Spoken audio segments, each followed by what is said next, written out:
Hey guys, how to check an Instagram call history. Instagram does not show a full call history like WhatsApp or FaceTime, but you can see a recent calls in the DMs. So open Instagram, hit your DMs at the bottom middle, and you can see who called you from here.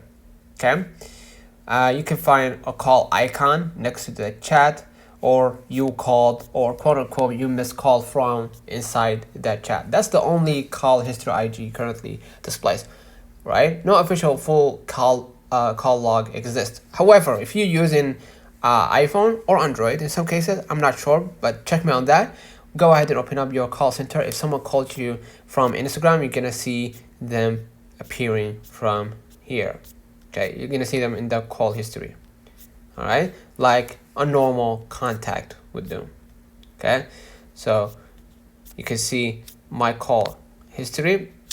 You're gonna find the people who called you from Instagram, essentially, right? In the call history, right? Like a normal SMS call, kind of call. So let me know in the comments if this video helped you. Don't forget to like and subscribe. See you in the next one.